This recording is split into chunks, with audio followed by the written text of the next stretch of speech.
Claudia, Yes. I got a very nice compliment on how well I ran the panel the other day.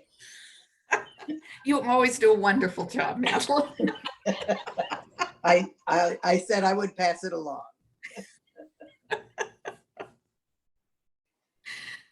Oh dear. One of these days, people are going to get it. Yes, yes. It's taking a long time. Certainly is.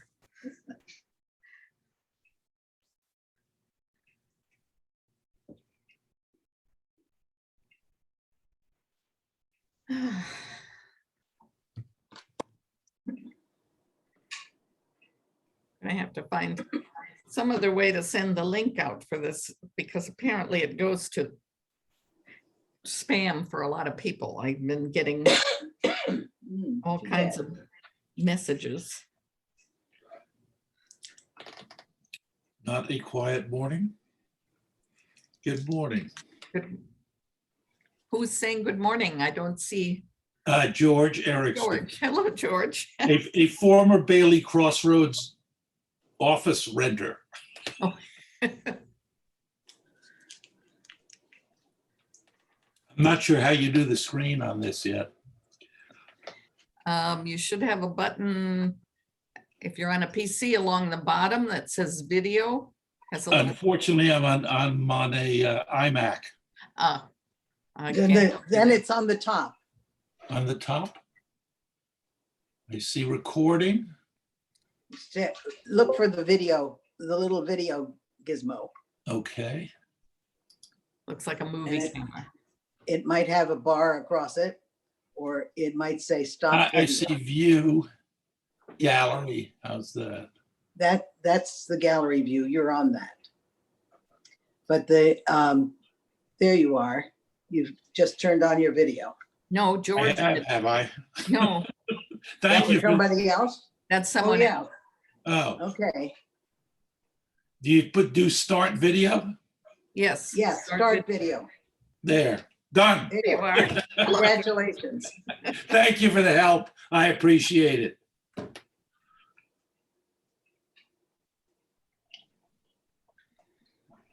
Let's see.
Don't know if I can turn that ring off.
Where's she? Claudia. No signs of it. No. It's a screenshot. Okay.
We have 2 minutes to start.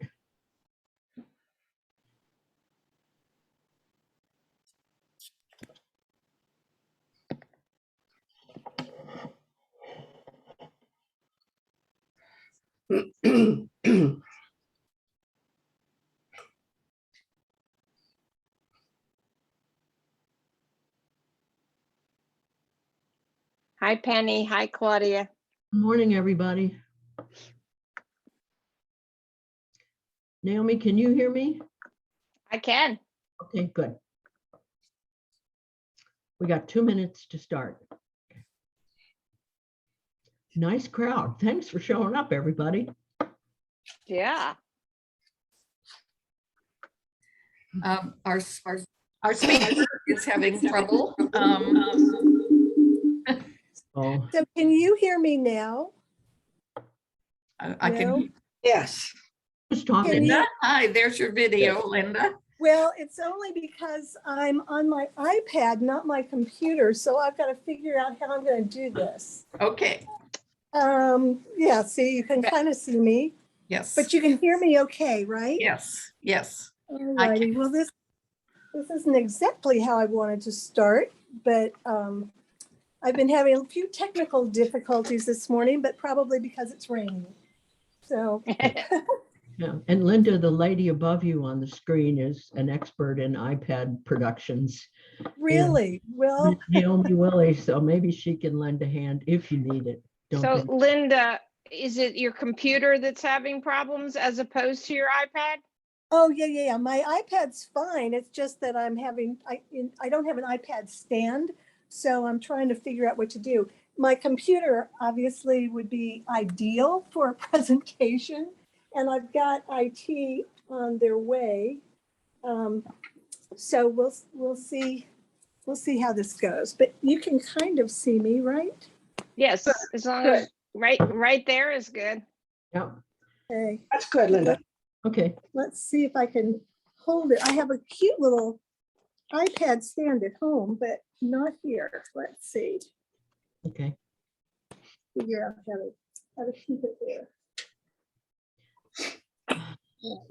Um, There we go.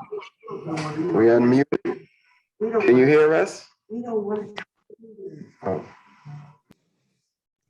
Okay, shall we start? Are we all set? Please, everybody mute except those who are speaking for the agenda.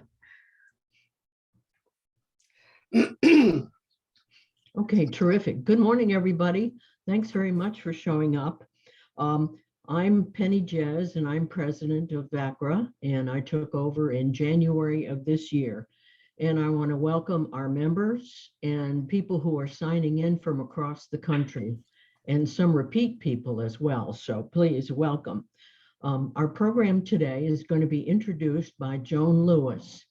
Joan is one of our founding members from Falls Church, Goodwin House, Bailey's Crossroads, and she will be introducing our guest speaker today. Joan, go ahead.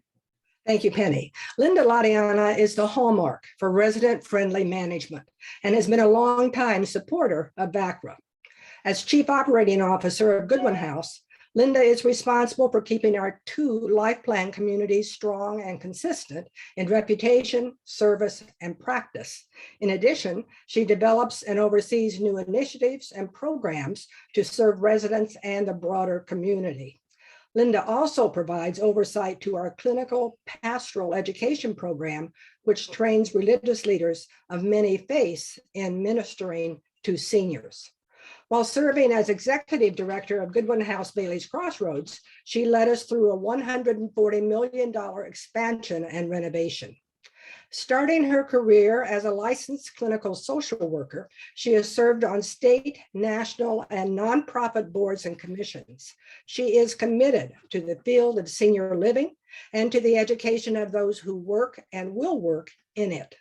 Linda's door is always open, and she advocates listening to residents as well as staff and giving them a voice. Linda.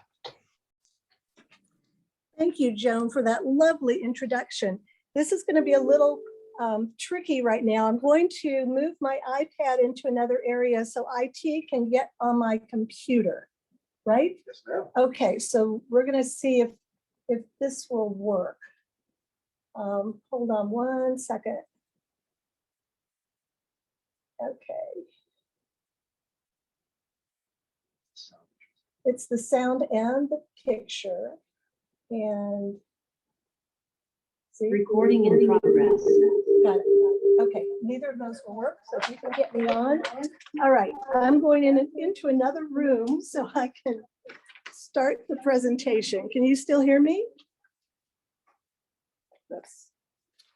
Can you hear me now? Yes. Yes. Okay, good. All right. So hopefully he'll get my computer working. I'd like to tell you a little about Goodwin House before we get started. Goodwin House has over 54 years of service to older adults. We began in 1967 with one CCRC called Goodwin House Alexandria. And in 1987, we opened a second community, Goodwin House Bailey's Crossroads. In 1998, we added a Medicare certified hospice and a licensed home care agency, one of the first CCRCs that started home and community-based services. We now offer Goodwin House at Home, a life care at home program that is expanding into DC, and a Medicare certified home health and rehab agency, and soon a third senior living community in Loudoun County. While Goodwin House is affiliated with the Episcopal Church, we welcome residents and members of all faiths and worldviews and seek to be a place of belonging for all persons. The vision of Goodwin House Incorporated is expanding the places and ways we serve older adults. We are guided by our mission to support, honor, and uplift the lives of older adults and the people who serve them. When I came to Goodwin House over 30 years ago, most board members were men, and all were required to be Episcopalians in good standing in the Diocese of Virginia. At that time, board members were not selected by the competencies that were needed for the board or what attributes they would bring. They were members of the local Episcopal churches, friends, and colleagues. And change happens over time. I thought it would be helpful to explain to you how the board membership has evolved at Goodwin House over the years. The requirement to only accept Episcopalians in the Diocese of Virginia to the Goodwin House Board was first loosened to allow Episcopalians in the Diocese of Washington, D.C. Excuse me. Can you just adjust your picture because we're not seeing your face? Yeah, well, I'm standing in the hallway. Oh, okay. I'll be, hopefully soon I will be on my computer. Okay. Okay, so the next step was to allow Episcopalians in the Diocese of Washington to be on board committees, but not to be a member of the board yet. Then it was loosened so that there were no specific requirements for church affiliation other than to have some Episcopalians on the board. But all of this served to greatly open the opportunities for more diversity among board members and was the first step in allowing residents to be members of the board. So residents on the board. Over the years, the chairs of the resident council of each of our life plan communities were invited to attend Goodwin House board meetings. They also provided a written report to the board and had a voice at the meetings, but no vote. Their role was to represent the residents of our life plan communities. Resident council members also attended board committees, which is actually where all the work takes place. The chair of the resident finance committee attended the board finance committee and received all financial information that the board members received. The chair of the resident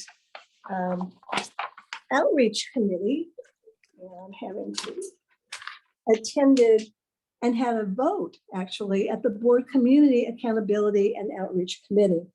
Resident involvement was welcomed, encouraged, and residents' opinions were sought. The bylaws of Goodwin House Incorporated never stated that residents could not be on the board of trustees. It also never stated that they could. It didn't distinguish qualified residents from other qualified board nominees. The following language is in the current bylaws for Goodwin House. The board shall at all times include trustees who are members of the Episcopal Church, provided, however, that there shall otherwise be no minimum compositional requirement in view of the corporation's overriding need to attract the talent necessary for the accomplishment of its mission, irrespective of religious affiliation. This clearly places board composition on the needs of the board to allow them to select members that can bring to the board what they can bring to the board and not necessarily for who they are.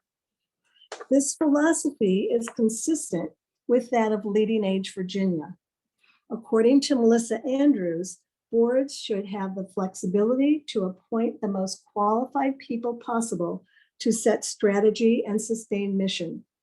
If a person who fits the bill through skills, expertise, or perspective is a resident, the board should recruit them. But boards shouldn't be required to put anyone on their board that doesn't add value, again, through perspective, skills, or expertise. If you happen to live in a community that has residents on the board, those residents are no different than any other board member, which is sustaining the mission and planning for the future, and they are vetted accordingly. Those residents are not representing the resident body nor their own investment as a resident. Management manages and boards govern. Just because there is a board member who happens to be a resident, those directives do not change. Having a resident on the governing board doesn't equal control or necessarily more transparency. For Goodwin House, all residents that are interested receive all financial information except specific staff salaries and have quarterly open meetings with the CFO. And this occurred even before residents were voting members of the board. Residents that are familiar with condo boards often equate long life plan community governing boards as the same, but they are quite different. Most life plan communities are not ownership condo models, and condo boards are more likely concerned with the present and not future vision or long-term commitment to their residents and future residents. Life plan communities, or CCRCs, are governed by the Bureau of Insurance State Corporation Commission, which has a resident Bill of Rights that states the board of directors or its designated representatives is required to hold meetings with residents at least quarterly. Residents must receive 7 days notice of each meeting, and residents have the right to participate in free discussion of issues relating to the facility. Issues may include income, expenditures, and financial matters as they apply to the facility, and proposed changes in policies, programs, facilities, and services. So where to begin if your management is not open to residents on the board or is not keeping residents informed? Every life plan community is required to have a disclosure statement that is updated annually and is available to all residents and prospective residents. This is a public document that can be obtained by going to the State Corporation Commission website. So please read it. Be proactive. Have your resident council schedule quarterly meetings with management. As I just mentioned, it's required by the State Corporation Commission Bill of Rights. At Goodwin House, twice a year, the resident council hosts a semi-annual meeting and invites the community's executive director, as well as the chair of the board and the president CEO, each presenting from their own perspective. These meetings are open to all residents and are well attended. Residents also have the opportunity to ask questions. If you don't have a relationship with management, start slowly and develop one. A nice way to get to know each other is through small monthly lunches. At Goodwin House Bailey's Crossroads, the resident council hosts 3 lunches per month, one with the executive director, one with the CEO, and one with the COO. These lunches usually involve a representative of the resident council and 6 to 8 residents. In the past, the resident council also hosted a quarterly lunch with board members to get them to know them as well. And I can tell you the board members really appreciated meeting directly with residents and hearing their views. Use your committee structure to invite department directors to present each month on the status of their department, to include budgetary compliance, capital projects, staffing, and other issues of interest. Learn what your board is seeking in terms of the competencies for new board members. What is the expertise needed at this time? For example, if your organization is repositioning your community, you might need developers, bankers, or architects. If your organization is moving to home and community-based services, you might need experts in Medicare or home health or hospice. Determine the points of resistance and then evaluate how you can meet each other partway through non-confrontational information sessions. And how can you reach common goals? We hear about the changes that will need to take place when the boomers move into our communities. Well, the boomers are here. They're interested, they're inquisitive, and getting involved. Our communities and our boards need to welcome this new energy and find ways to partner for the benefit of all residents. And with that, I'll turn this back over to our moderator and see if there are any questions.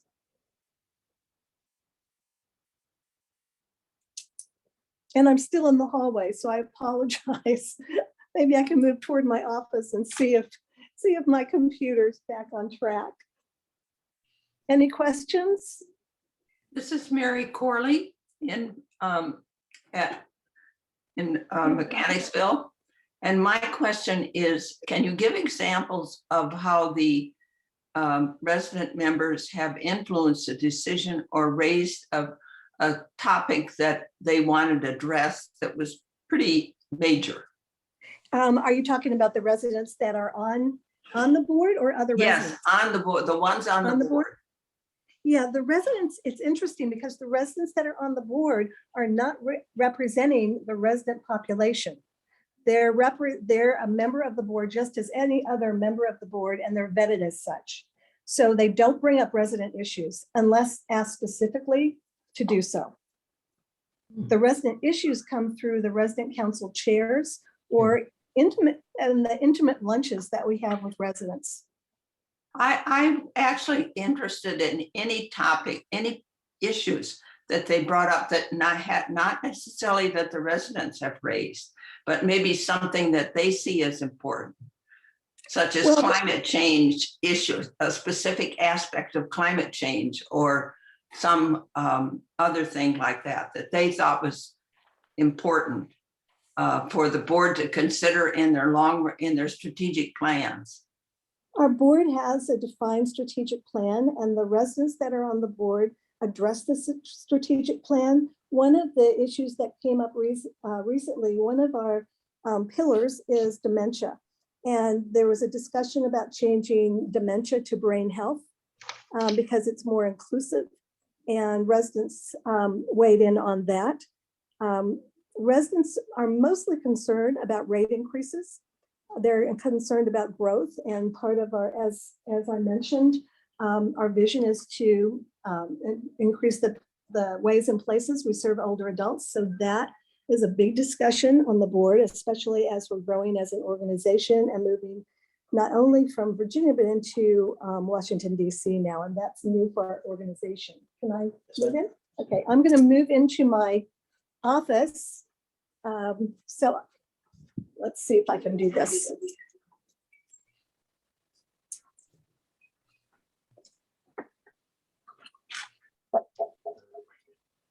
Mary, are you finished with your question? For the moment, yes. For the moment, okay.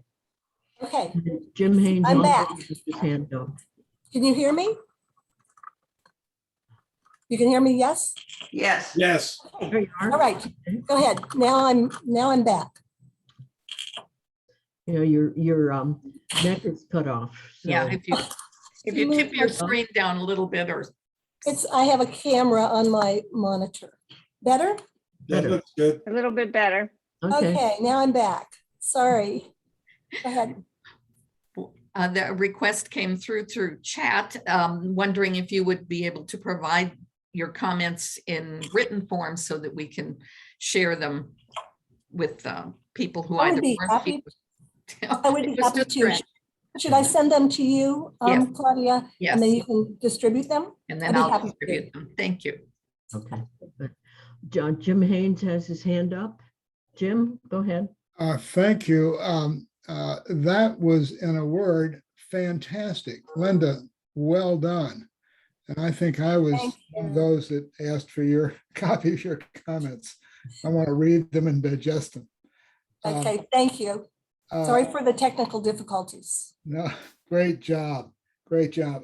I just returned late yesterday afternoon from Leading Age's annual meeting in Atlanta. I'd be happy to comment on that if you want, Penny, anytime, or not at all. If there's anything that relates to the topic today, yes. Now or at the end of the meeting? At the end. At the end, okay. Yeah, I'd rather do that because I'm sorry, but I can't find my agenda, so I'll wait till the end. All right. Thank you. And Joan Lewis has her hand up. Unmute yourself, Joan. Yes, thank you. Linda, you might talk about the diversity issue that residents Yeah. in the community and on the board ask you to stress or expand for the strategic plan. We have, thank you, Joan. Goodwin House has a DEI committee, and actually the residents were really interested in increasing the diversity in our communities. We started with Sage Care training for all staff. 100% of our staff are Sage Care trained, but we also started a year ago a DEI committee that sends out a newsletter every other Friday, I believe, and is working on a lot of initiatives. We have a resident group that is really drilling down on some very serious issues. And we have resident focus groups that have provided management with their, I guess, priorities on how we need to provide more of a welcome to a more diverse group. So we are heavily into that.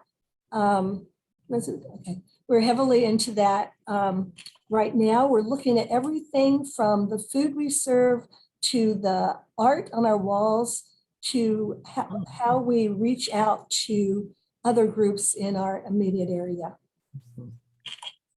And I see we have a question. Yes, a question in chat. Can you provide some examples for what resident participation on the board, where resident participation on the board made a difference for residents? You know, I think having residents on the board committees has really been the best way to get the resident voice to where it matters. And where it matters is really the finance committee.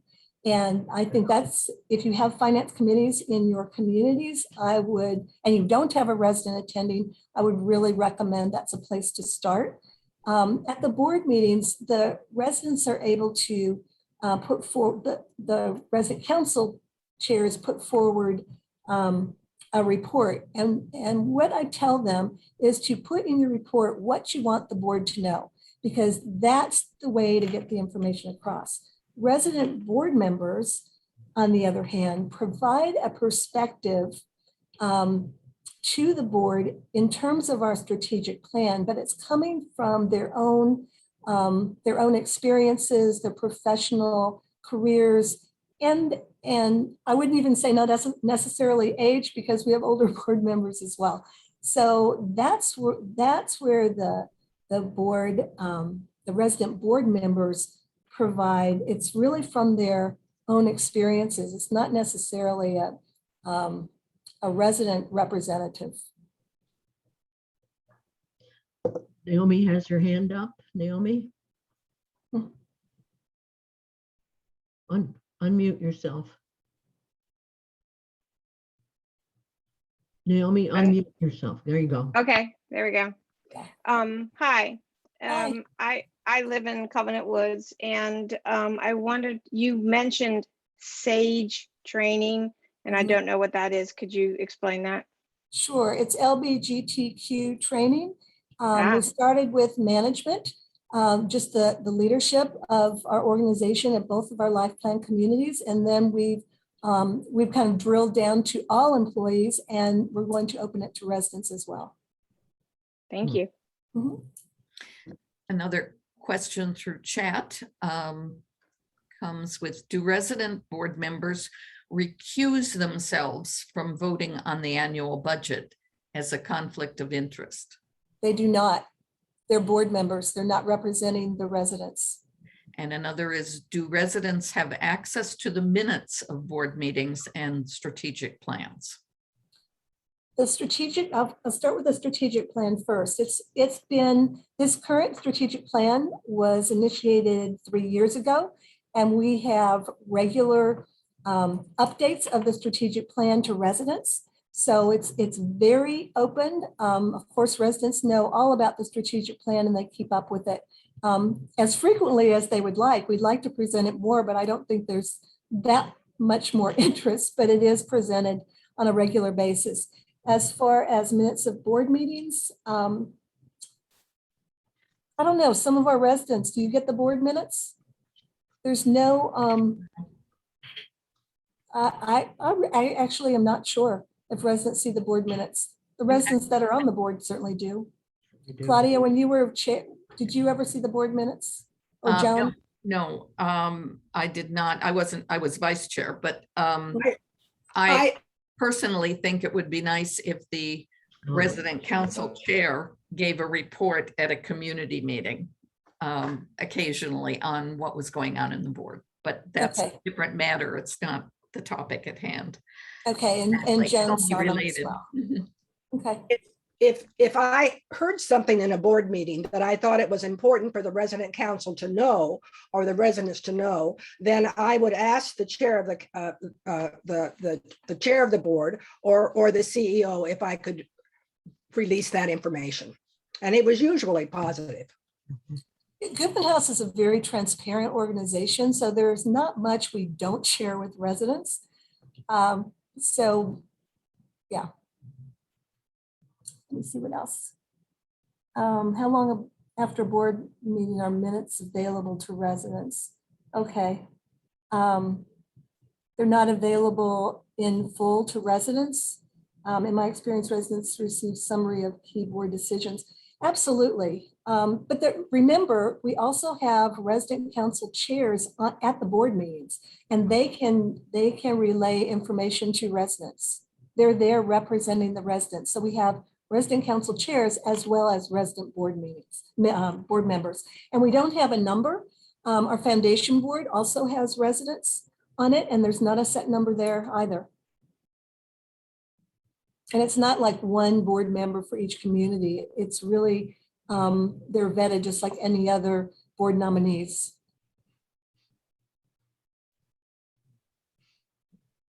Claudia, Naomi? Unmute. Naomi, Yeah, unmute. okay. I guess, for example, we recently went through a change for our communication platform going digital. And that was a huge expense.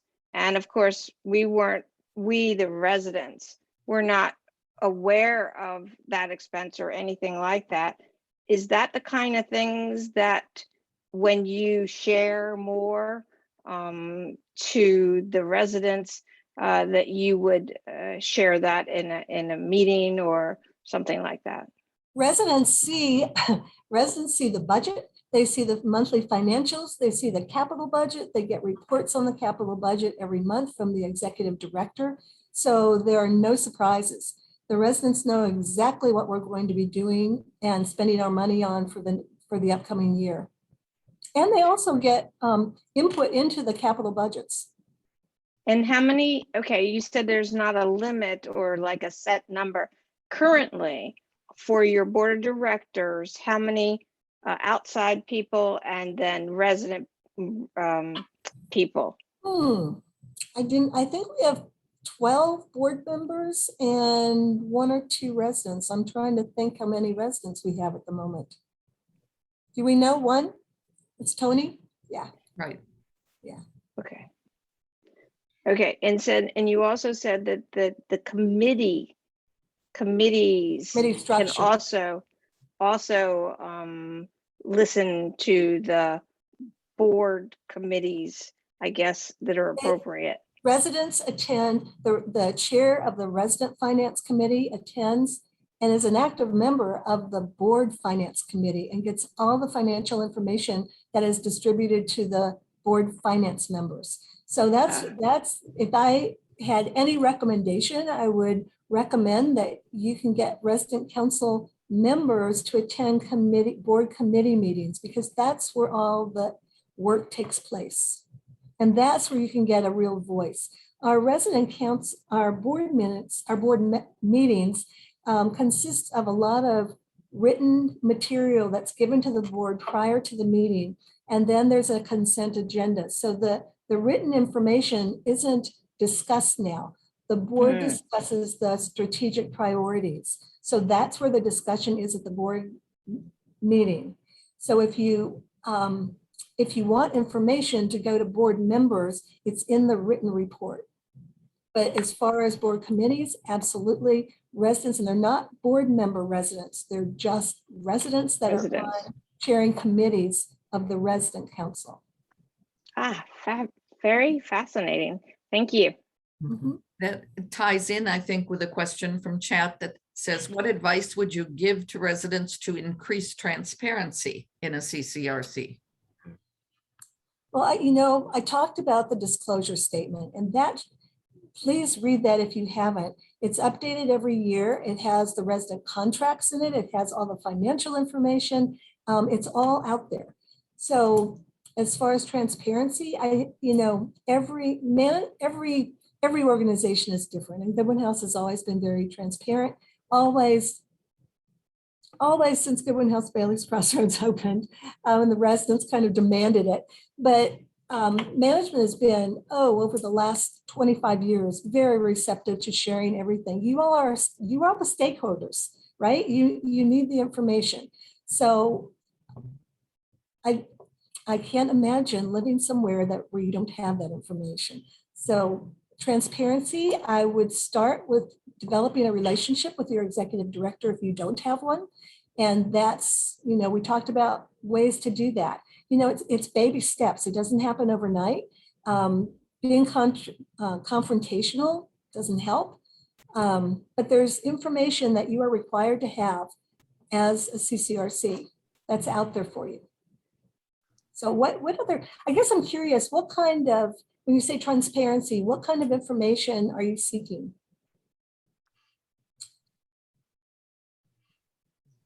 Anyone? I, for one, would like to see the strategic plan. And I would like for residents to have greater input into the formation of that.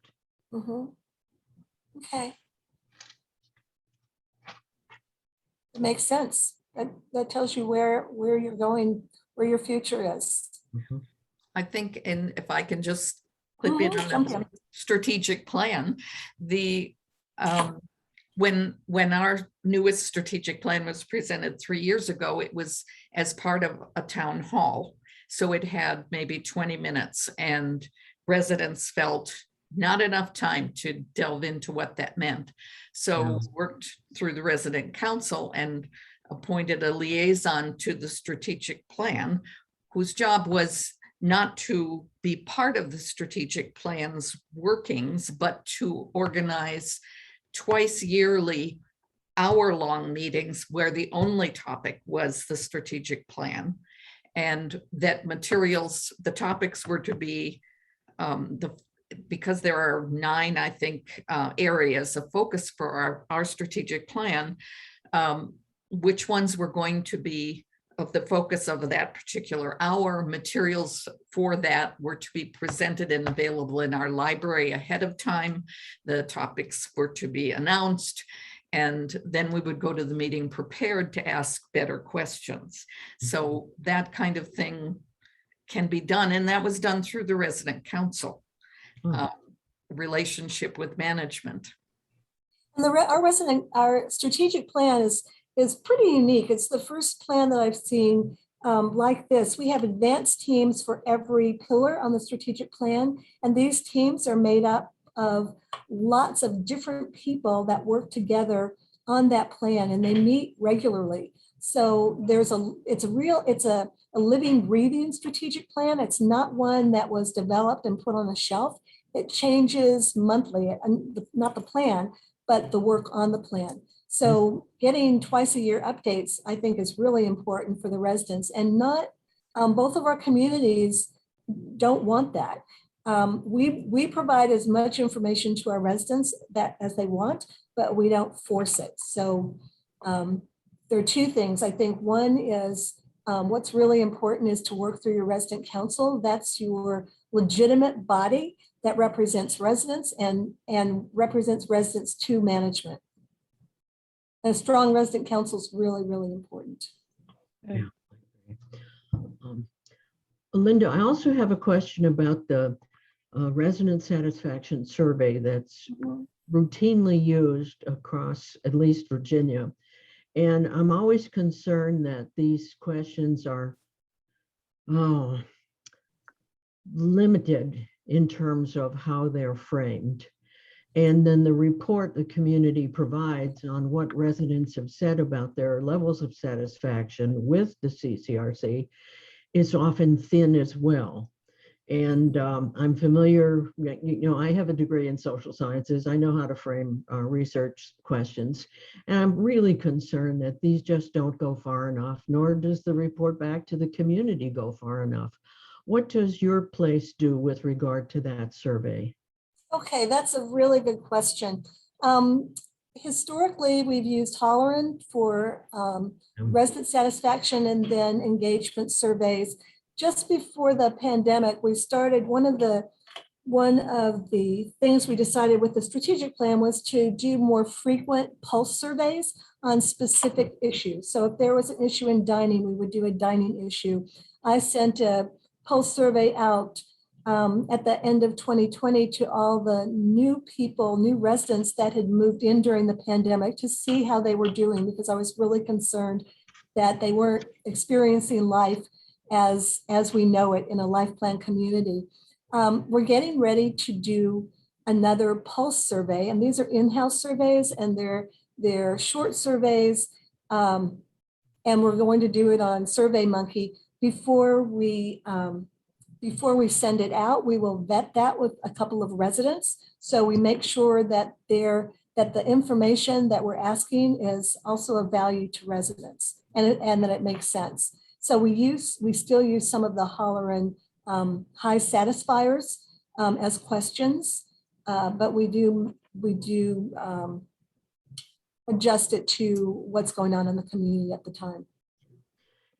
I like the interchange of that very much. We're used to having documents and communication top down with not an invitation to respond back.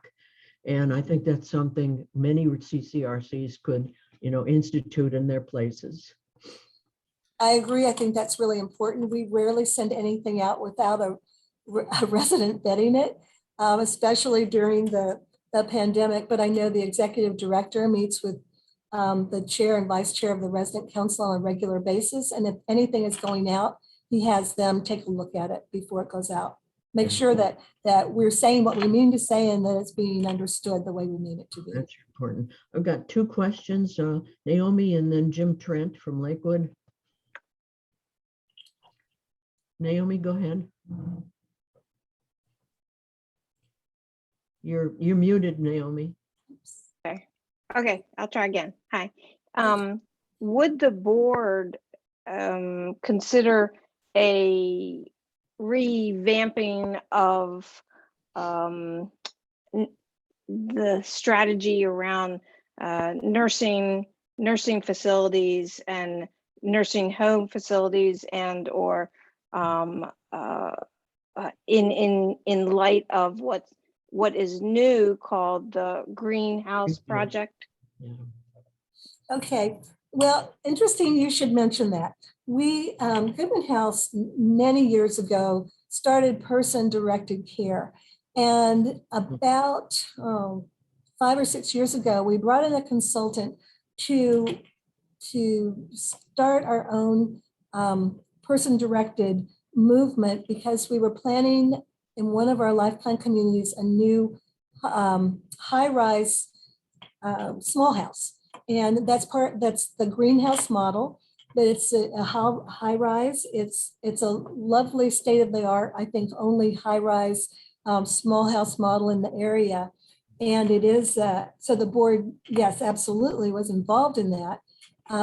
All of the staff were involved for probably 2 years before that was even built. It's a very different model, using care partners to cook in each small house. And each house has a living room, dining room, huge kitchen, and 10 residents living there. The care partners actually cook in the kitchen. Food isn't brought up from a main kitchen to the small house. They cook, they clean, they do programming. We also add, life enrichment for additional programming, social workers, that sort of thing.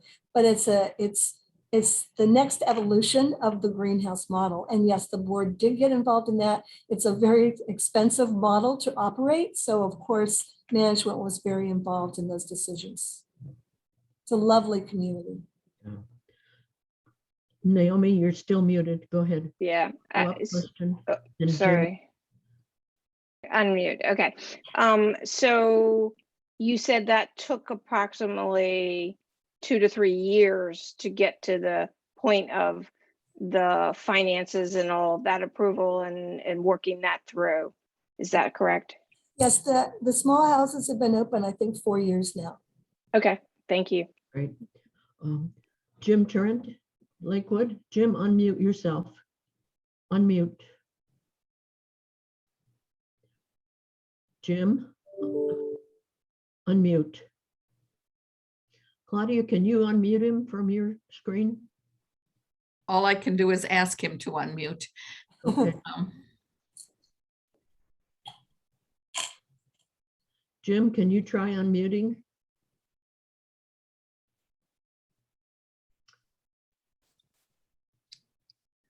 Maybe you could put something in the chat room.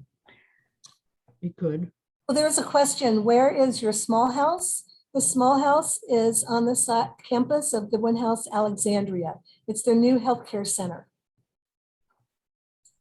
There was another question in chat asking if the board meetings were online. What do you mean online? I Are they think like are a- they in person or Zoom? Yeah, I think that's Yeah, what. during the pandemic, they've been on Zoom. We haven't been together yet. I'm looking forward to it. But I don't think if the implication of the question was They are not recorded. they're not recorded and or it's shared anyway, and it's not a public, I mean, we're not all invited to come attend the We are not. board meetings. Yeah.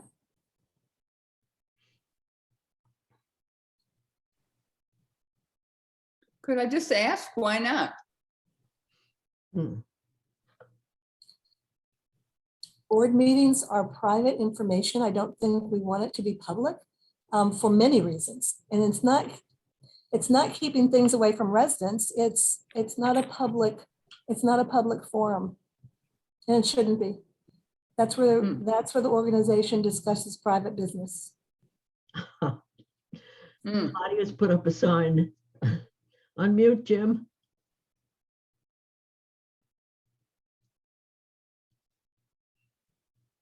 You still can't. Penny, can I ask a question, please? Sure, please. I'm here. Linda, would you be willing to share some of your findings when you did your survey of residents, new residents that were brought in during the pandemic? Sure, I haven't looked at it in quite a while. One of the things I was concerned about, as you all know, when you move into a life plan community, the experience is meeting people over meals, in programs, getting to know your neighbors. And that was something that certainly shut down during the pandemic. So my concern, and one of the questions was, are you meeting your neighbors? How are you getting along? Are you getting what you need from Goodwin House? Are your questions answered? And what I found was that even though we were kind of confined to apartments and the dining venues were not open, people on the floors, their neighbors reached out to them and made sure that the new residents were welcomed, just in a different way. So I don't think there was a single person. There were only about 24 people that came in during that period of time.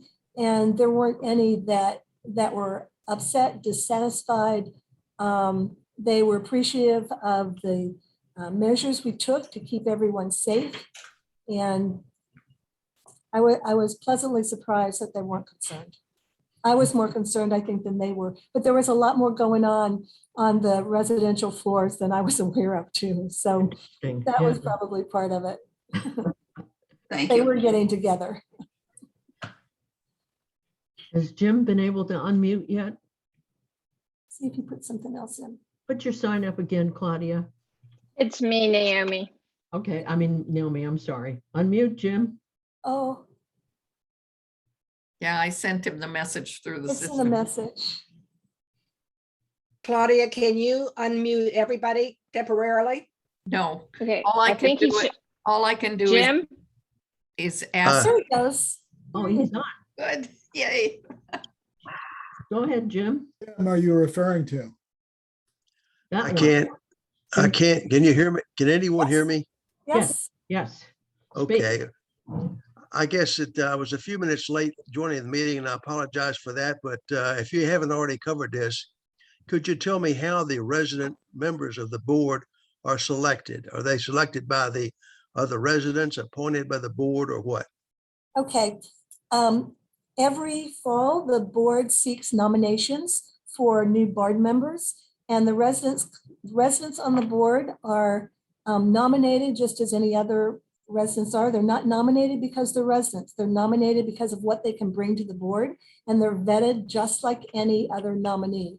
So they're not separated out as resident board members. They're just board members. And when my early conversation was that Goodwin House also has the resident council chair, each community, as a member and a voice at the board meetings. So that's in addition to.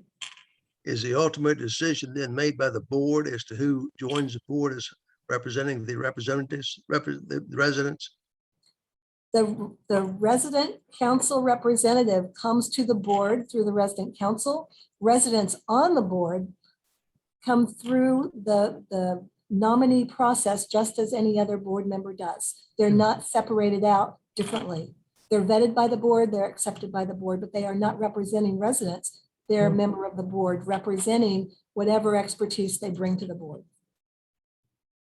So they're two different things. They're residents on the board and they're resident council members that attend the board meetings.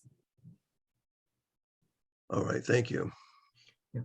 And please know, everyone, that we are recording this meeting. So it may be that if you want to hear a copy of it, you can send a request through to Claudia. The recording will be on our website, VaCCRA.org. When you sign in, it'll be for members. And anyone who wishes to have a printed copy of it can email me, blake.claudia@gmail.com, and I will send it to you. Other questions? Just one more thought. I think that since we have a person with a great deal of experience talking with us, what have you seen as the greatest reluctance on the part of some board members who do not approve of resident membership? That's an interesting question because at Goodwin House, that hasn't been an issue for a very, very long time. And when I started out my presentation, I talked about how things evolve and it evolved at Goodwin House by opening the board to non-Episcopalians. It started very, very small and then grew. But I've always remembered resident council chairs being part of the board meetings. And if your board doesn't want a resident member of the board, would they be willing to have resident council chairs attend the board meetings? Because that's just as important. And that also allows the resident to represent the resident body. And what I'm hearing is that's very important for the board to hear what the residents think, what the residents want. And that's the way to do it. I absolutely believe that residents should be on the board, but they need to be on the board as a board member. But I do think the board needs to hear from the resident body, and that's through the resident council. So they're two different things. So if you can't get a resident on the board, see if you can get the resident council to attend the board meetings. But we've had residents on the board for, I guess, about 7 years, but resident council chairs have attended for years, and we haven't had board members that don't want the residents there. They've always been welcomed. We've always wanted to hear from the residents' point of view. Thank you. Another question in chat is the board self-perpetuating? Yes. I'm not sure what that means, but. Well, the board actually used to be. The board, back in the old days, the board members would go off the corporate board onto the foundation board. And then when that term went off, they went back to the other board. No, there are term limits, and the board members are rotated so that we always have new people coming onto the board and others going off the board. If that's what the question was referring to. And George Does Erickson? that question relate to the board just electing the new members? So that there's no stakeholder input in the process. It's purely a board process. It's a board process. Could I ask a question about, does your board have executive sessions It does. at which resident members are not attending, or do they must attend if they're full-fledged directors? The resident members attend, the staff that attend the board meetings and the resident council chairs Do not. exit the meeting. But the board members, all board members attend the executive session. Thank you. And that's resident or not resident, yeah.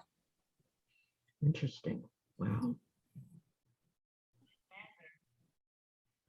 More questions? Anything else? How Anyone long else? have you been at Goodwin House? I've been at Goodwin House 34 years, since Goodwin House Bailey's Crossroads opened.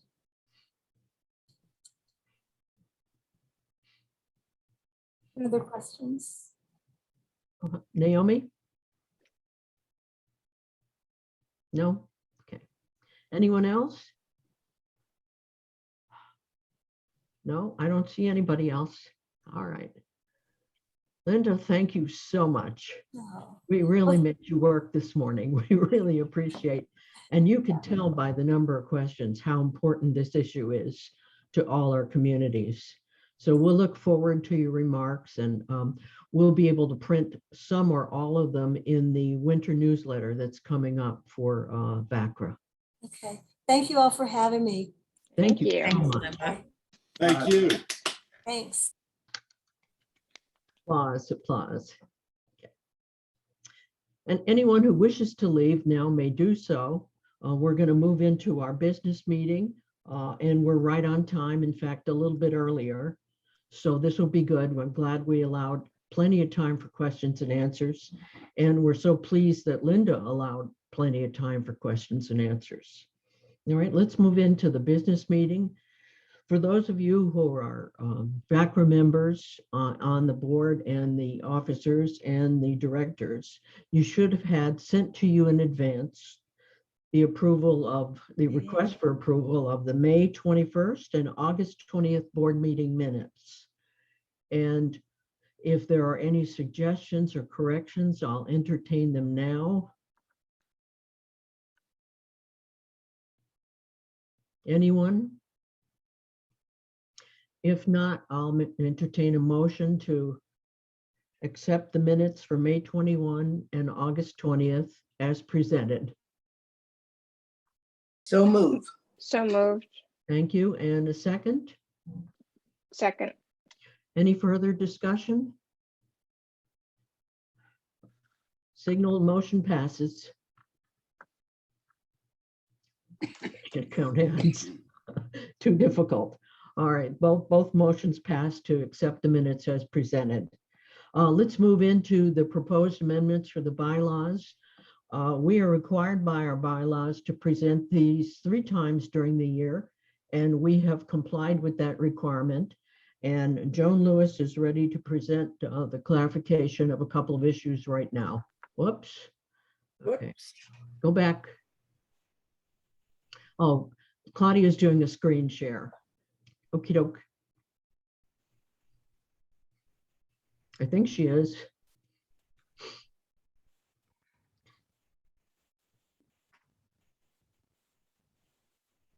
Somebody is.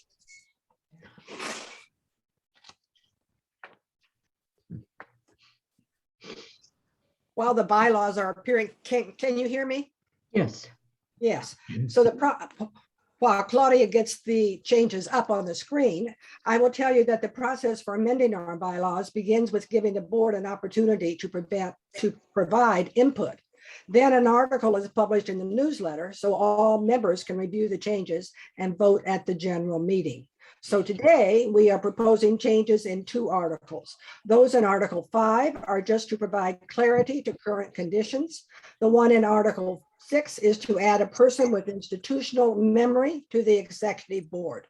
If you would like me to read those, since you cannot see them on the screen, I'd be happy to do that.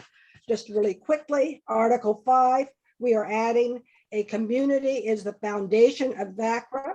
And in section 3, each chapter president shall have a vote on the board.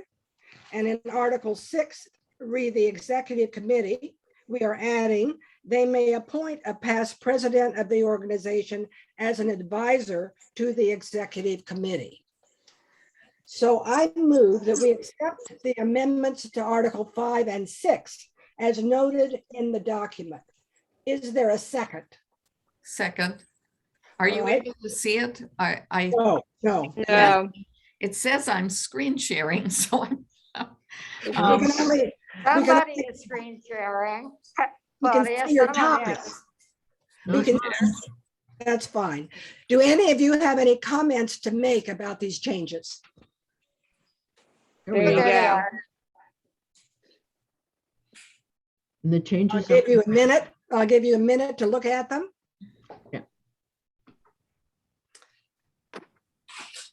So after seeing them, do you have any comments to make?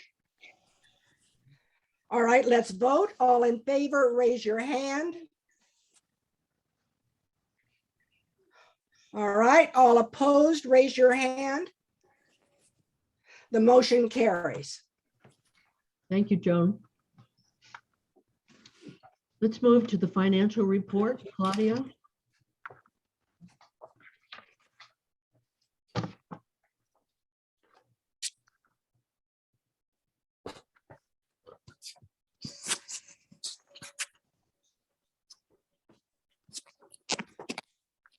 She usually is really good about this.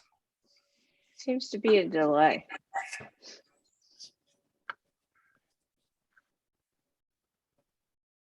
Are you seeing the financial report now? No, no. Not yet. No. We see the agenda item, but not the report. How's that? Is it Better. Oh, that's good. That's good. good? I don't know what's happening, but okay, here we are. That's The all right. I don't financial either. I'm on a web, I'm sitting in a pool. Okay. Swimming So you can pool. see, we are operating at a loss, which we anticipated when we slashed our dues from $25 to 10. We felt we had enough money in the bank to do that for a year, for a short period of time anyway. Our dues income is actually only 3,045, not this number up here that says 7,965. And that's because when the money comes in by check, I have to count it in the bookkeeping as income.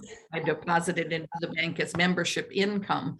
I then have to pay that $35 to Club Express for the membership, and they then take $25 and give it to NACRA, which the NACRA share of the dues. So we only get $10 of that. So it just looks a little funny here, but it is being accounted for.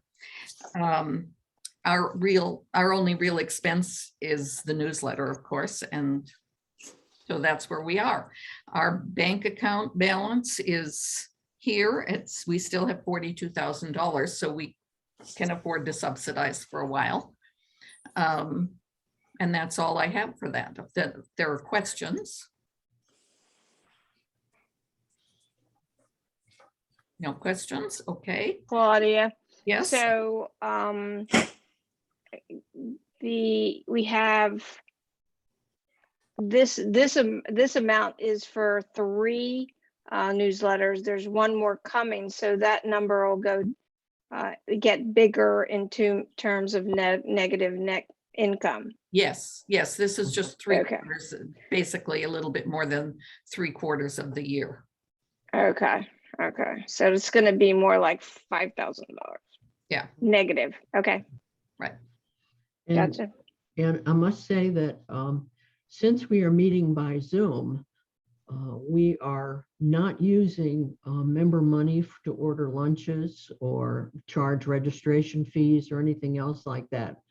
And it is, amounts to some cost savings in print materials and location of the meeting and so on and so forth. So We haven't decided yet whether we'll return to an in-person meeting schedule next year. Just going to wait until the coast is clear for folks to gather. All right. If there are no other questions, I'll stop sharing this. I don't know if you want me to, oh, Michael has a question. How many newsletters represent this $5,300? How many newsletters? We are currently printing about 900 each time. That's for our members and we were sending to state delegates and senators. We made the decision with the last newsletter to not continue doing that. So our cost per newsletter will come down. We're trying to deliver more so that to communities rather than mail them, because we no longer are able to get media mail rates. So it costs anywhere from 55 to 75 cents per newsletter to mail them. So we're trying to cut the costs there. Yeah, but I meant $5,300 is for 3 newsletters Yes. or for 2? Yes, that's 3 newsletters. I'm sorry. I Thank did you. not understand your question. Claudia, Yes, Club Express, yes. what services have they provided during the period, and what's been the cost on that? Because we have joined together with NACRA and have this joint dues thing now.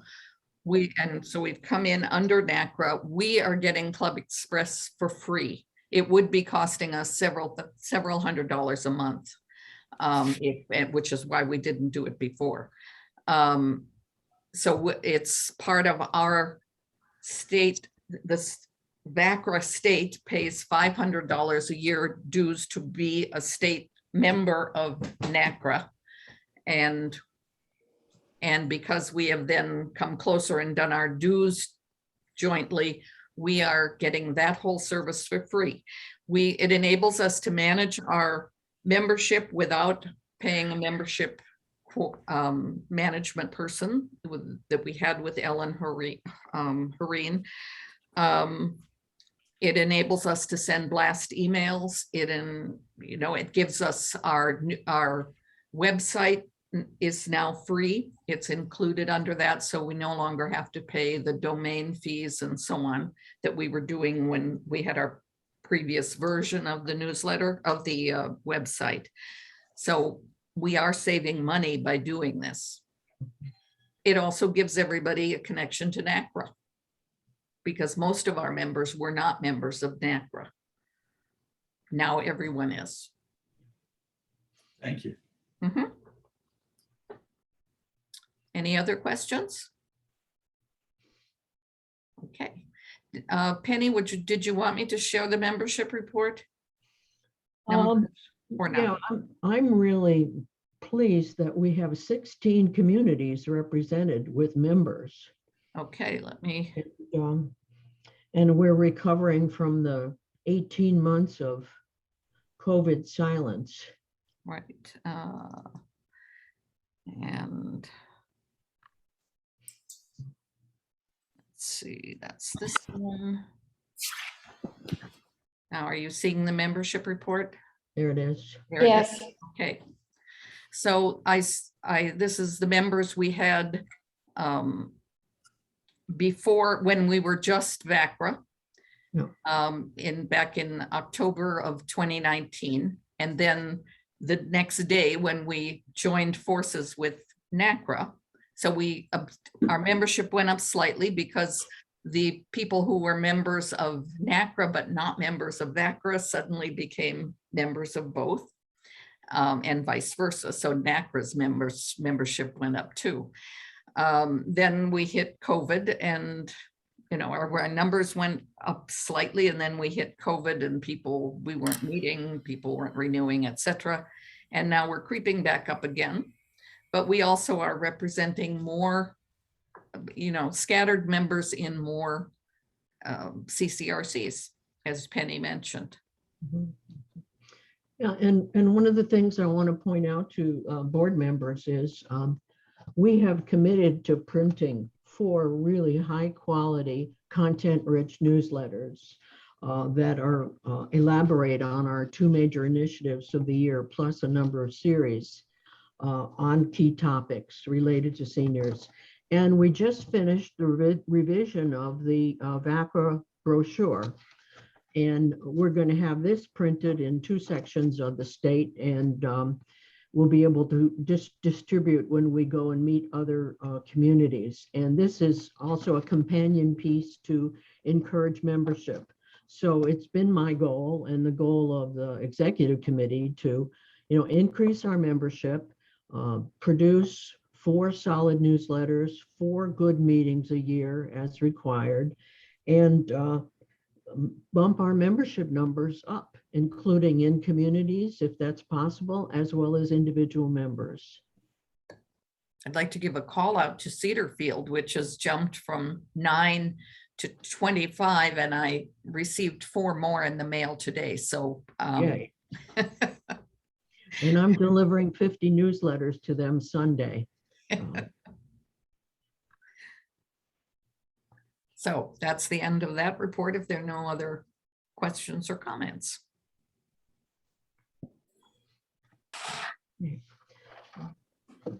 Okay, are we ready to move next to Sarah Coleman, our legislative VP? Okay. Since the members' meeting in May, the Legislative Committee has focused on 3 primary responsibilities. They are collaborating with other CCRCs and agencies, disseminating information to all VaCCRA members, and working for the passage of an independent living ombudsman bill. The current members of the Legislative Committee are Penny Jez, Susan Hinderleader, Jim Trometer, Chuck Webb, and myself. With regard to collaboration, we have been working with members of the Green Spring CCRC in Northern Virginia and Riderwood in Maryland. Residents at these CCRCs have provided us with important and useful information, which we have incorporated into our latest revision of the position paper supporting the Independent Living Ombudsman Bill. Additionally, they have shared with us resources such as the Elder Justice Coalition and the Kaiser Family Foundation.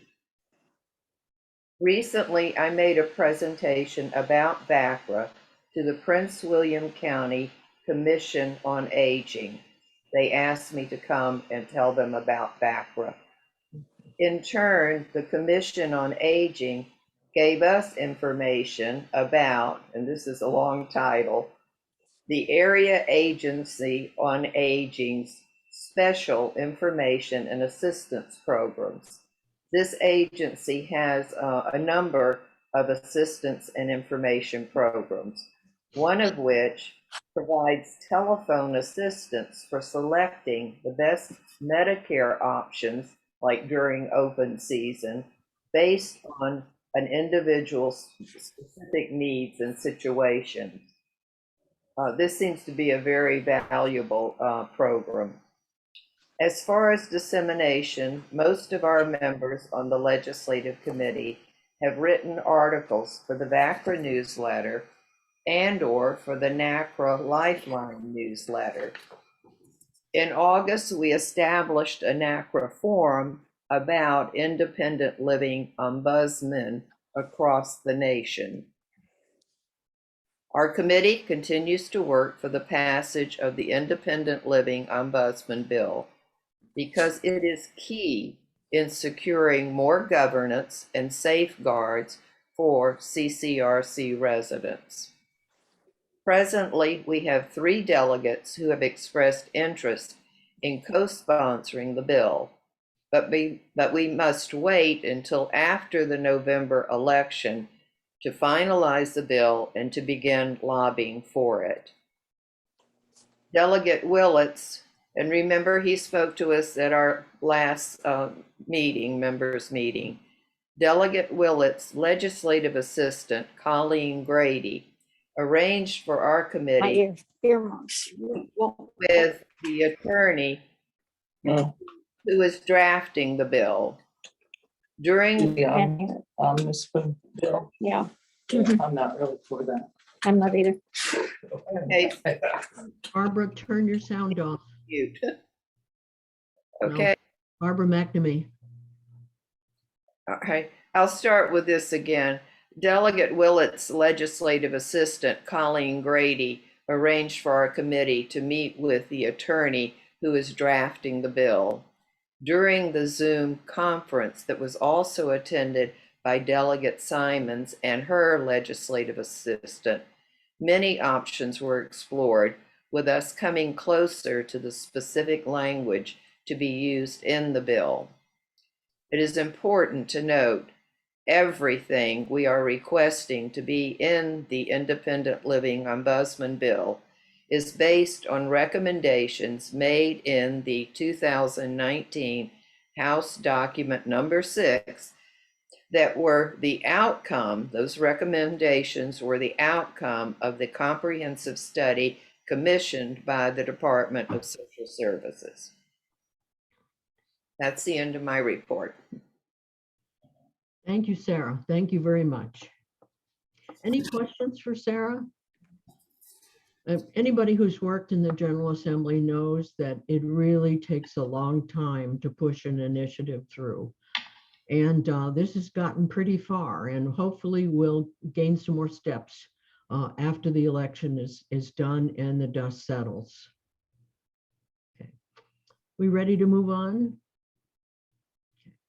Earlier this year, the executive committee decided that the executive committee would serve as the nominating committee and seek to recruit people to serve in the positions that were vacant. When we started this year, we really had a skeleton crew. And I'm very happy to report that we're able to present candidates for every office except for secretary, which will be rotated for your consideration for election of officers. Let me start in order. VP for Legislative Affairs, Sarah Coleman, who just spoke. Sarah answered our call and agreed to an appointment last year to serve as VP for Legislative Affairs. She has done a remarkable job and has continued to involve other people in the deliberations of the committee. So we now have some strong efforts going forward in that. She is standing for Vice President for Legislative Affairs. Senior Vice President. For some time now, that position has been vacant. I asked Susan Hindeleiter, who was previous president of VaCCRA, if she would serve for 1 year in that position. And what I want to do and what Susan wants to do is revise the bylaws entirely and the policies and procedures. We've been working on strengthening VaCCRA from top down. Now we're going from inside out. And Susan's agreed that she will deal with those tedious tasks and work with me on that for your consideration. So that's going to be a 1-year appointment. VP for newsletter, we have Barbara McNamee to thank for the quality and the look of our newsletter this year. It has been superb, and everyone who has seen it has remarked on the improvement in terms of content and in terms of graphics and in terms of design. And we have Barbara to thank for that. I cannot tell you how patient she has been with the number of revisions we have gone through. And hopefully she won't remark on the number of revisions we went through just yesterday on getting this brochure done. But she's been really patient with me, and I thank her for that. And she has agreed to stand for Vice President for newsletter. Treasurer, Claudia Blake has been our treasurer for 2 years, and she is up for renewal. And so we are just so pleased to have her because she has been a strong anchor to all the work we've done. Susan and I and the executive committee have talked about having an assistant treasurer come on board to start learning some of the tasks that Claudia feels like she could download to somebody else. in case anything happens. She says, and rightly so, she shouldn't be the only person to know how to do all of those things. So it'll be a helper for her, not necessarily an elected position, but she will be standing for treasurer. Our secretary, nobody ever wants to do this, but that's how I got involved with VaCCRA. And I learned a great deal doing the minutes. And I think 5 years I've been involved with VaCCRA. So this will be a rotating service. Whoever wants to do the minutes will be able to do that. If not, Susan or I will do them. So I present to you a slate, and I'm going to ask if there are any nominations from the floor for any of these positions.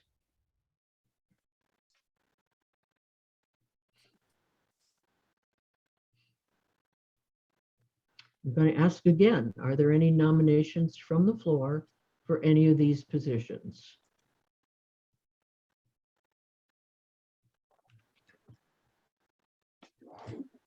And I'll ask the third time. I think that I'm required to ask the third time. Are there any nominations from the floor for these positions? And nobody has been sneaky and nominated somebody to be secretary. I don't see that anywhere, so this is good. So I'll entertain a motion, from someone to accept the slate of candidates as presented. I nominate to accept the, Okay, So moved. so moved. And do we hear a second? Second. Thank you. Any further discussion? All right, we shall march forward, and everyone approve, please raise your hands. Okay. Lots of hands.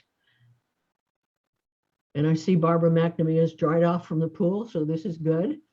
Okay, I think the motion passes. All righty, thank you so much. We now have a set of officers to begin the new year with, and I also have an entire year's meeting schedule that we try to keep to. Each month, each board meeting, executive committee meets once a month, legislative committee meets as called. And so we know where we're supposed to be every month throughout the year. So that 2022 calendar will be revised once more and then issued before the end of the year. Let's go ahead to community reports, best practices. Does anybody have a presentation on what the most important concerns in your community are? Please raise your hand if you do. I can make a statement on behalf of Westminster at Lake Ridge, but I know that Priscilla Hopkins is also on, and maybe she would like to go first or add to what I have to state. Sure. Unmute. I'm unmuted. You mean Priscilla? no, Priscilla. Or Priscilla, unmute. Unmute. There you go. Okay. We are going to present next week some information about VaCCRA to everyone who is attending our resident association report. We hope that with the information that is presented during the resident association meeting, that we will get more members. When we finish the report, we are going to be directing them to the back of the room where we have set up a display with a nice trifold folder and all sorts of materials like the VaCCRA newsletter, the NACRA newsletter, application forms, and other such information as that. And also Sarah has come up with a very good form that lists our accomplishments. And we are hoping to attract more members during this presentation with the Resident Association. And I turn it back to you, Sarah. Based on conversations within the community, like at meals and other meetings, I think the two big concerns at Westminster at Lake Ridge are our financial stability, and monthly fees. Everyone's quite concerned about how much our monthly fees are going to be increased for the upcoming year.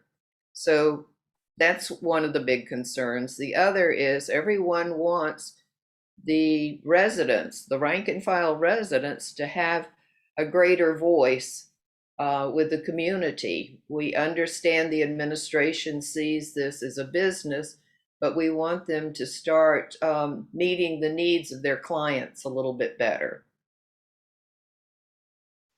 And that's This is Naomi. Can you forward a copy of your bullet points that you're going to display at your table of VaCCRA, the value of VaCCRA, or is it something we've already have? Well, I put together a flyer about VaCCRA accomplishments and our Westminster at Lake Ridge chapter's accomplishments. So yes, I could send it to Claudia and then she could, send it out. And let it be known that Westminster at Lake Ridge really was one of the founding members of VaCCRA, and they have an extraordinary history in terms of, forming a chapter and, doing presentations. Jim has a question? No? Yeah, okay. Unmute, Jim. Thank you. I don't have a question. I just wanted to respond to what the number one concern is at our community, which is Falcons Landing. And it's one word, and it's leadership. We have had a problem for the last year or maybe more when our longtime CEO announced she was retiring in November. The board, in a word, was tone deaf as far as the residents were concerned. The board was asked to have the residents involved in the selection of a new CEO, and was involved to the extent that the board allowed their two finalists, to meet with the board and to meet with our employees. The board selected or felt very strongly about one candidate and felt the other candidate was totally unqualified. The board selected, and that candidate is now our CEO and has been for over a year. I don't want to go on and say too much more, but I'd be glad to discuss it with anybody. And we are trying to deal with that, but we're not dealing with it very well. Thank you.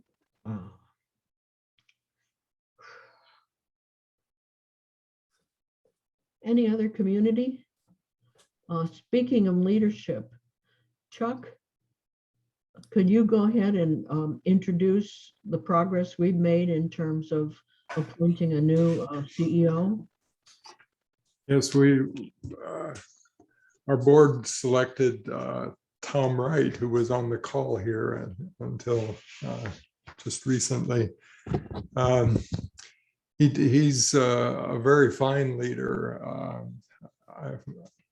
I'm the secretary of the Residence Council, so I've been in on meetings with him right along. He's been here 2 months now. He was the CEO of 2 campuses up in Massachusetts, the Lathrop Corporation. Tom started out, he got his bachelor's from Boston University in the classics. Then his first job was as the director of a fitness center, where he found that he enjoyed working with older people and their health concerns. That developed then into several different positions. He got an MBA in healthcare administration and then a PhD in organization and management. His children all moved to Virginia from the Massachusetts area. His daughter lives near him here in Mechanicsville, and I guess 2 other children are in the Lynchville area. He's open to sharing, to team building. He He has spoken to the board members about putting residents on the council, and our residents council has drafted a resolution asking the board to put up to 20% of residents members. So if the board is 15, we're requesting that they have 3 resident members with voice and vote, one of whom would be the chair of the council.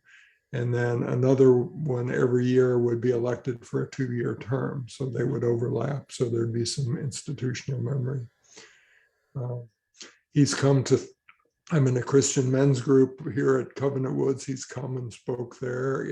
This past Tuesday, he did something called All in the Family, where for 45 minutes, he spoke on the television to all the residents about who he was and where he came from, his values and everything. So I think we're really blessed.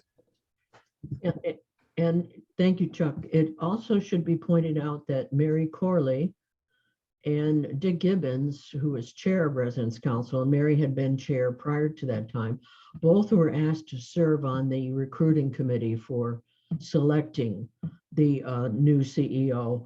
And I made sure I asked them if this was their choice. And they acknowledged, yes, this was their choice. So it was a good thing for us. Penny and Chuck, you all are blessed. Well, so far, we're waiting for him to say no for the first thing we asked. But so far, he said yes to everything. So that's a good thing. But it's a new day for us. We've had 7 years of pretty much a stone wall. So we're happy to move forward and have a much more progressive CEO. Any other remarks? Any other community? I know Windsor Mead just got a new CEO, and it was in the Leading Age newsletter yesterday, email. Had anybody seen that? No. I've seen it. Thank you very much. And I know a community member where she is coming from who is very sad that she's leaving, and we're very excited about having her come. Yeah. All good. All good, yes. Anyone else? Any other community? Any concerns anybody in other communities want to share? Okay, the second question was, how do you think VaCCRA and other VaCCRA communities could help your community address its concerns? I think the first one is resident representation on boards of directors. And we got a significant amount of items on a to-do list from Linda's remarks, and we'll be able to share that with you folks. And including pushing for resident representation on boards of directors. Chuck Webb, who is secretary for the Residents Council, did a remarkable wordsmithing job on crafting the motion for our Residents Council. And with his permission, we may be able to share that with anyone else who wishes to move forward with that motion. It's a one-page standalone, here's the motion, here's the benefits. And we want every CCRC in Virginia to take up this task and pressure their boards of directors to add residents with voting privileges. So that's one of the main ways VaCCRA seeks to help other CCRC communities. One of the first ways is, of course, the ombudsman, which is going to take a long time, and it's a legislative effort. The second way is internally through resident representation on boards of directors, so that residents would have much more say in the governance of CCRCs. Okay. Any other communities want to report on residents on their boards? Any progress? Westminster at Lake Ridge has had a resident on the governing board since 1996, according to the current member who is serving in that position. And he served in that position in previous years. But again, it's very much, he doesn't like the term using resident representative. He said it's resident director on the board. Since they're really not bringing to the governing board our specific issues from the residents. He is very opposed to having more than one resident serve as a director on the governing board. So when I approached the possibility of 2 or 3, which is what is happening at Covenant Woods, he was very opposed to that. Oh, interesting. Yeah. You might ask him who he thinks he works for, the board of directors or the residents. He works for the board of directors. He's very, he doesn't want to be called a resident representative, but a resident director. Mhm. I think that was one of Linda's points, was that when you become a voting member of the Board of Trustees, you are a trustee, you are not a resident representative. That that having something like, in our case, the board chair, the council chairs go, they are representing residents, and committee, being on committees, you're representing the resident view. But if you are a trustee, you have a fiduciary responsibility to the corporation. Yeah, I don't think that would have to be, but that seems to be the way it's been going. I mean, I think other boards, people are serve both. I mean, you can serve both. I don't see any reason why you shouldn't be able to be the representative of the residents as well as the fiduciary for the board, on the board. I just learned recently, I wanted Julia's comment. I have additional information. I just learned recently that the District of Columbia has a law that requires all of the residents in the community elect a representative, and the person is indeed serving on the board as a representative of residents. So May I speak this is, also, Sarah? Thank you. excuse me. We just got a resident representative. They have not met yet, but we do have someone designated finally. So I wanted people to know that the Windsor Mead is going to have a resident representative on the Board of Trustees. Yeah, and that was in your newsletter. Yep. We're pleased. So glad that happened. Madeline, you have a question? Unmute. Yes. I think you have said it, but it could be stood to say it again. A member of a board has a fiduciary duty to the corporation that board rules. And that's not the same thing as being a member, as a community representative to that board. You need both. You need both things. But they're two separate roles. Yeah, they're two separate roles, but they don't have to be separate people. They could be the same person. Yeah, no, they can't be the same. If you have two roles, you.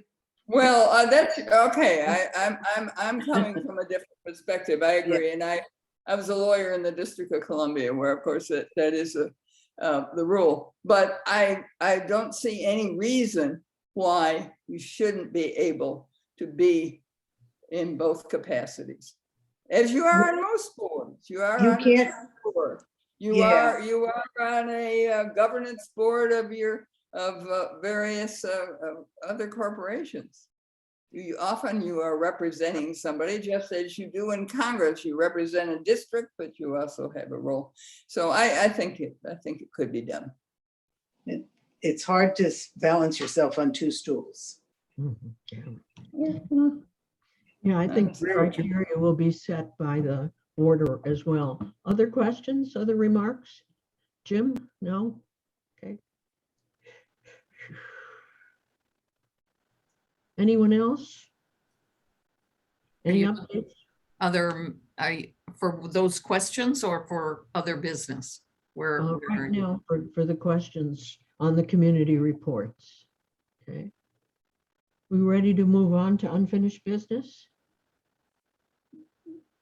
Jim, Yes. is this where you wanted to report on? Yeah, Naomi, go ahead. No. Yes, I'm ready to move on.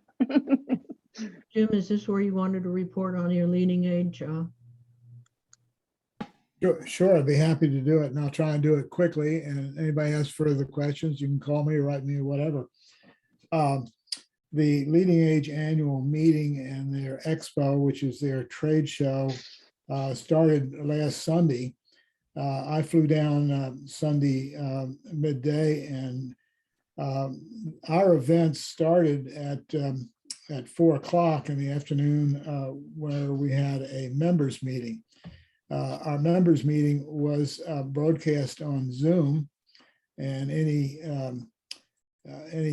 NACRA member, I guess anybody who wanted to, could dial in and observe that meeting and contribute to it. It was about a half an hour of the agenda, and I'll explain that in a minute, and then a half an hour, and it would have gone on longer, where people had a lot of interesting comments. It included starting out the minutes of our last board meeting, but because this wasn't a formal board meeting, Buck Lawton, who's our secretary, reported and summarized the minutes so people can kind of know what we were doing. Like Claudia, I presented our latest financial report was August of this year. We hope to have the September report, but for various reasons that wasn't finished. So I shared it on the screen, as did Claudia, and that is also on our website, and I'll explain in our document library, and I'll explain that later if anybody wants to look at it. I talked about membership and talked about like VaCCRA and most of the organization, we're a dues-based organization, heavily dependent on individual dues.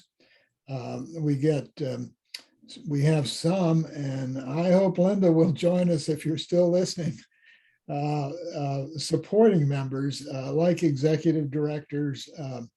The senior officers of Leading Age are all members, and I'm talking about 4 or 5.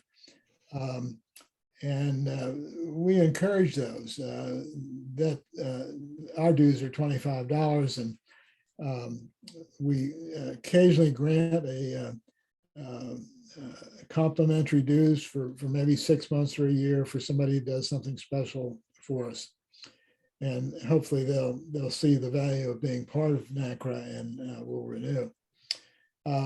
One of the things that I have been trying to promote and hope to continue to do it and improve are donations.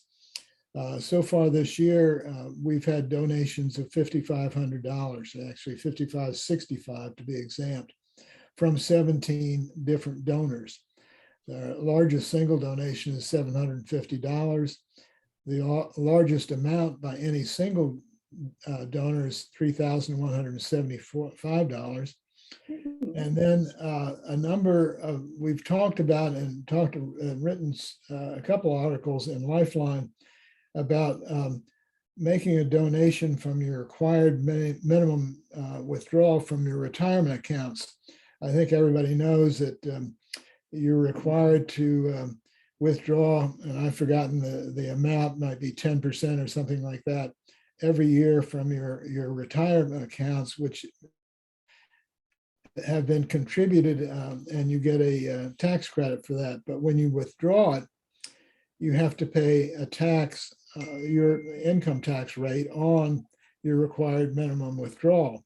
But the exception is if you donate it to a charity, meaning a 501c3 and others, that is not taxable. So we have 2 members that have done that, and hopefully we'll have more. And then we started this year something called sustaining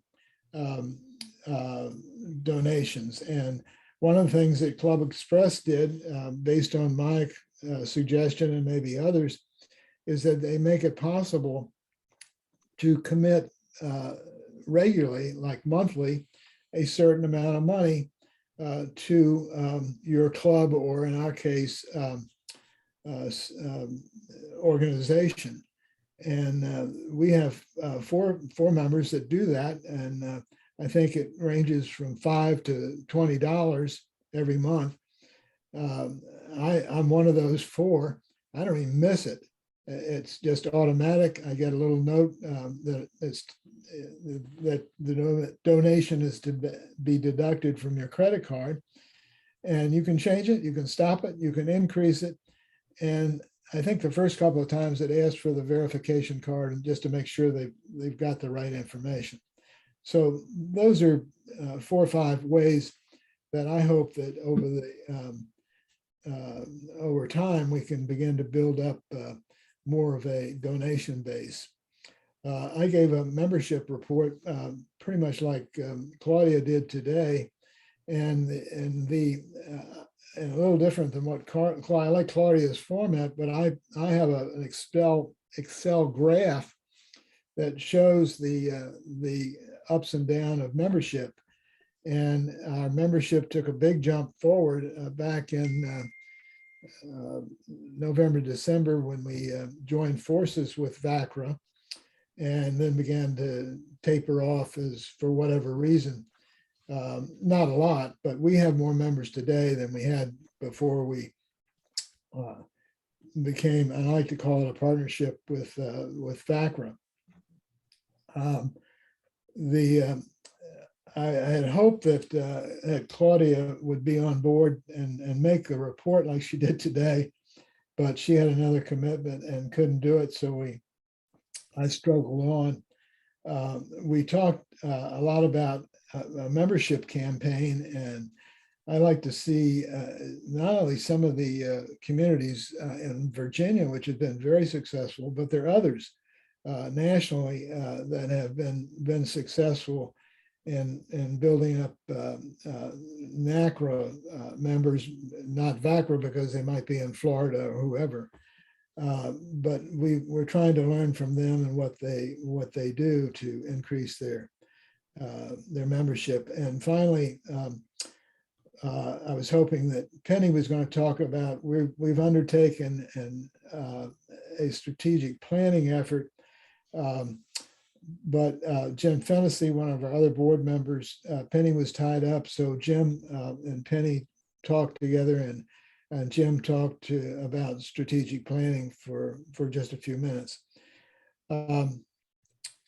We then, that was the first half hour, and the last half of the hour was what I call, I'm looking at my agenda here, Q&A. And that was pretty good. And we had to stop because we had a dinner right after our membership meeting. We wanted to have a half an hour where people could take a break, reorganize, and then go to the dinner. And I'll spend just a few minutes talking about the dinner.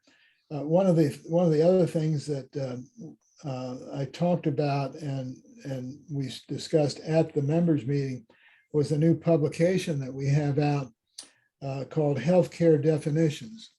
I have a copy in my hand, and this is a booklet with Gerard Highland, one of our members, very active members, and a board member, from the West Coast, really put this together, and a number of us had a small part of it. My name is on here, I think more ex officio than anything else, but it goes through each of the definition of what the various healthcare administrators, CNAs, nursing, etc., what they do, and it's an 11-page document, and I really encourage you to look at it. It is also on our website. If you want a copy, I'm happy to mail it to you. But I think we have 3 publications that we've done over the last couple of years, a CCRC guide for somebody. This is made for people who are thinking really about coming to a CCRC. It's a complicated business model. We try and make it readable for anybody. We also put together a year ago a publication called 2010 to 2019, What Went Wrong. And as you remember, 2008 was a big recession. Hearings on Capitol Hill, et cetera, et cetera. We went through, okay, how can we improve our organizations? And basically we didn't do anything. We at our dinner 2 years ago in San Diego, Lisa McCracken, who's the research director for Ziegler, talked to us, and she pointed out that the growth of the nonprofits, CCRCs, is flat, and the growth of the for-profit CCRCs is rather dramatic, as I remember something 19 or 20%. Well, why is that? We pointed out the problems. We didn't come to a conclusion because I don't think we really know today exactly what went wrong, or why that growth was flat. So this is what I call the third of our white papers that we put out. And when people say, what does NACRA do? And I think everybody needs an elevator pitch. And somebody asked me that question. I was leaving the trade show and was going down the escalator. And they said, what does NACRA do? I said, okay, I'm going to give you the escalator pitch. And so in about a minute from top to bottom, I said, there are three words: we advocate, we educate, and we communicate. ACE, think of ACE, and that's what we do. So I'll stop there. Any questions? Great. I serve on the board with Jim and I think eight or seven other people from different states. And I'm just in my first year, so I'm learning a great deal about the national makeup of CCRCs. And we're nearing the end of our meeting time. Does anybody have any other questions for unfinished business? I just have a comment I'd like to make that someone put in chat that they were trying to Sure, go ahead. go online to join, and that all they could find was NACRA membership. You do always join NACRA, and then you attach it to your CCRC, which adds, I mean, you get the NACRA dues of $25, and then it adds the $10 of the dues for VaCCRA. So use the website. Feel free to charge your membership renewals that way, but don't be put off by the fact that you're starting out with NACRA. NACRA is our umbrella. We're underneath it. Mm-hmm. I like to tell people when they ask me the question, well, why would I join one or the other? I said, it's like trying to walk with only one shoe. We're national. We're not really experienced in advocating at a national level, but we kind of work with leading age there. But you all are the pros in Virginia, and it's Virginia that really, and the other states that really are the important part of, if you're thinking of advocacy, and we've heard from several today talk about that. So use the two shoe example. Good. Thank you. And doing this brochure is another reason we're trying to meet residents at the level they're at. So many people are not comfortable yet with life on the internet. And so this reverts back to the old membership panel. And, you know, write your check, fill in what membership you want, and send it in.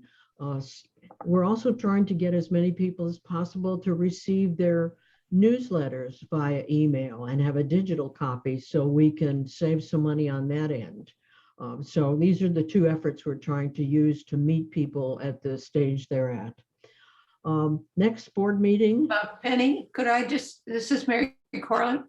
Our speaker today, Linda, mentioned the Bill of Rights from SCC. Have you, if you tell me you've already put that in the newsletter, I'll be really embarrassed. No. But if you haven't, I think it would really be a stimulating type of information. Good, I'll do that. Yeah, it's something Thank that's well known to all of us, but I think it should be in the newsletter, and we will make sure we do that. Yeah, Also, we're- we'll put it on the website. as well, yeah.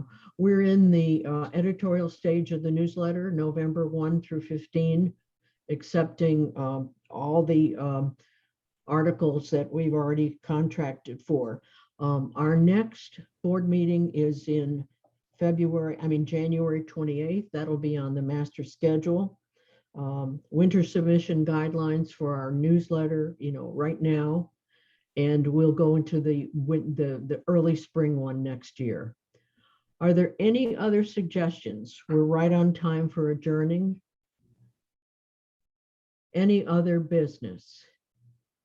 I'll accept a motion to adjourn. So moved. Thank you. Second. Second. Thank you. Any further discussion? Thank you all for a really remarkable meeting. Have a good weekend. Talk Thanks. to you You too, soon. Penny. Agreed. Thank you. Bye. Mhm.